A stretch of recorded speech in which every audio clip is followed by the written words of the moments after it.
Ho, ho, ho. Merry Christmas.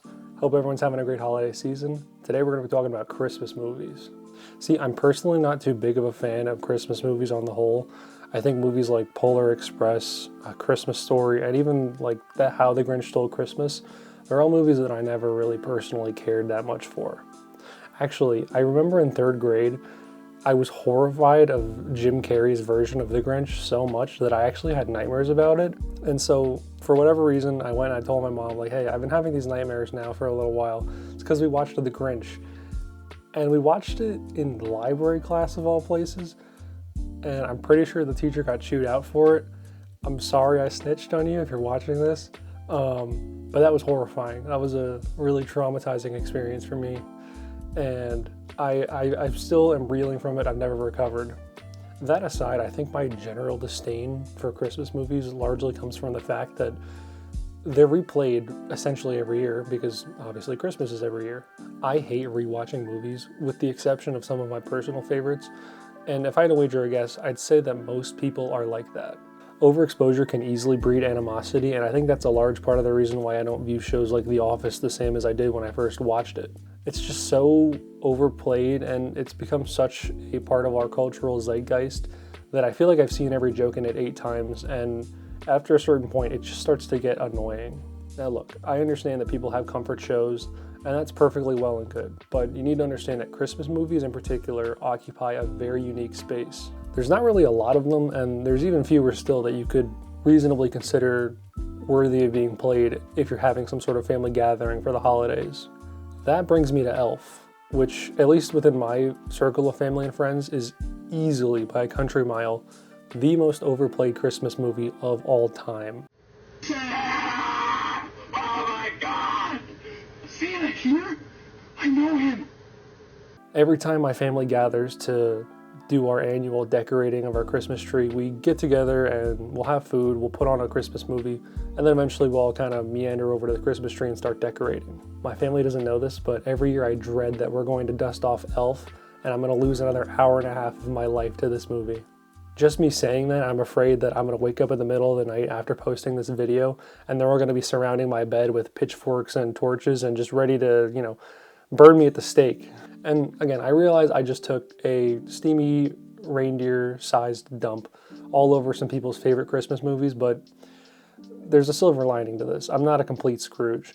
I do like Home Alone and A Charlie Brown Christmas. I think both of those are really good Christmas movies that I can generally enjoy if someone just puts them on.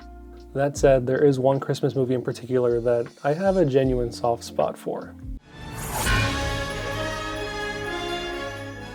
From a critical perspective, Jingle All the Way is absolutely preposterous and over the top.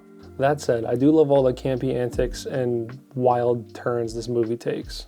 The whole movie leans into a very familiar Christmas theme, but it also presents some very unique and cynical perspectives on the holiday. Arnold Schwarzenegger plays a man named Howard who's a mattress salesman from Minneapolis. Now, I've never been to Minneapolis myself, but I kind of find it hard to believe that someone of Arnold's stature would be a mattress salesman from Minneapolis of all places. I've never been mattress shopping in Minneapolis, but something about this just doesn't seem overly believable to me.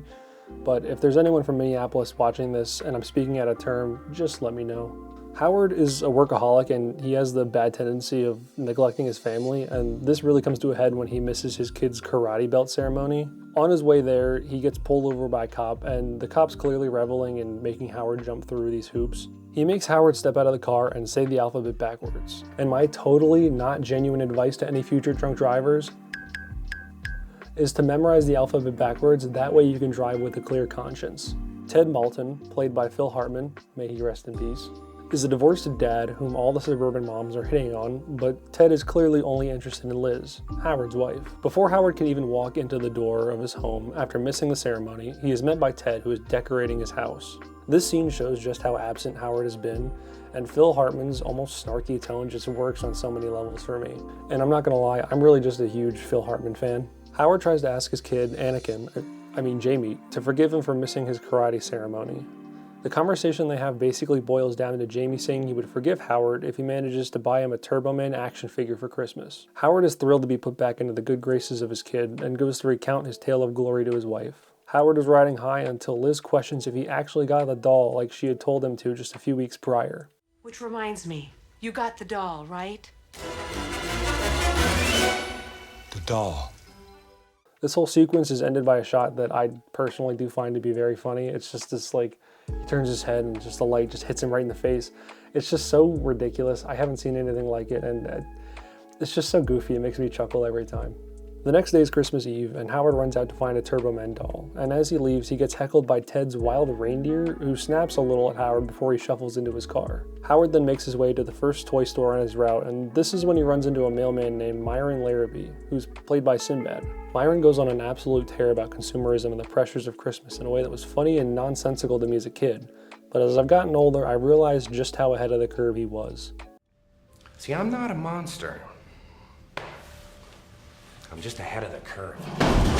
Once the store opens, there's a stampede of people and utter chaos ensues. People are flying into the shelves and the displays, and it's just hilarious. As a former retail worker, this is really how holidays felt to me, just pure chaos. And side note, maybe I'm a heartless monster, but people doing their big Christmas shopping on Christmas Eve was the absolute bane of my existence. We'd have people loitering like a half an hour after we closed on Christmas Eve because they couldn't have been bothered to do it sooner.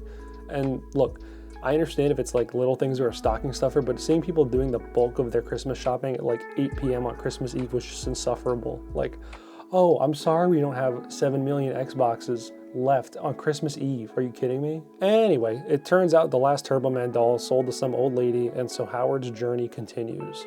We cut to Liz and Ted making Christmas cookies while the kids play, and Ted eventually shushes Liz away to go relax. Howard then tries calling home, and he's greeted by Ted, who's going absolutely ham on these cookies. Then we get treated to one of the greatest lines in cinema, nay, literature, that we've ever seen. Put that cookie down! Now! After the phone call, Myron spots Howard and then starts talking about how they're on the same team and need to stick together. Howard rejects him, and then some random dude starts running past them shouting that the mall has Turbo Man dolls in stock, and so the two naturally then depart. But before Howard can leave, he hits the cop's bike who pulled him over at the beginning of the movie. Once Howard arrives at the mall, he finds they're handing out raffle balls, and as you'd expect, chaos ensues again as the workers launch the balls into the crowd. Sinbad has this absolutely out-of-pocket joke while getting dogpiled about Rodney King, which is just absolutely wild. Rodney King! Rodney King! As a kid, I didn't know who that was, but then I looked it up and... Howard is then sent on a chase after one of the balls gets sent flying into a Play Place-esque thing. And honestly, this just reminds me of how dead malls are today. I went to a mall about a month ago, and it was genuinely crazy to see just how empty they really are nowadays. The only shining beacon of hope the mall by me has is this glorious pretzel establishment called Annie Ann's. I love Annie Ann's. Anyway, Howard finds the ball in possession of a kid who proceeds to put it in his mouth, and when Howard goes to grab it, he receives death via 1,000 purses and gets called a pervert. The more I think about it though, that ball was absolutely a choking hazard, and Howard did the right thing. As Howard walks away in shame, a mall Santa calls him over and tells him he's got a Turbo Man doll for sale, and naturally, Howard jumps on the opportunity. He eventually ends up driving himself, the mall Santa, and an elf over to a warehouse filled with mall Santas running some weird underground illegal black market for toys or something. The overpriced Turbo Man doll they sell him turns out to be in Spanish, and it falls apart literally right out of the box. This prompts a fight to break out, and it's so campy, but in the right way, and it in no way takes itself seriously. It's so goofy and over the top, but it's got some really good moments. Just as things start to get ugly for Howard, a police raid comes in and breaks up the fight, and they start making arrests. Howard grabs a toy badge and then says he was undercover before getting back out onto the road to find a Turbo Man doll. Eventually, he runs out of gas and ends up pushing the car to a diner where Myron meets him, and they both talk about how they're bad fathers and have let their kids down.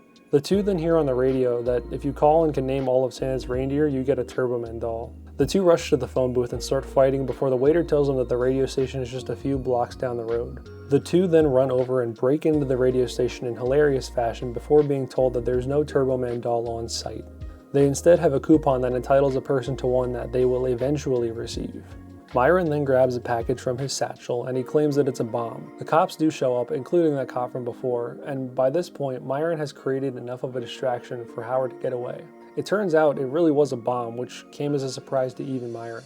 This whole thing gives way to my parents' favorite line in the entire movie, and at this point it really has become a classic movie line in our house. That was really a bomb? It's a sick world we're living in. Sick people. Howard then gets back to his car only to see that it's been vandalized. From there, he catches a ride back home with the tow truck. Howard then sees Ted putting up the star on his tree and he snaps.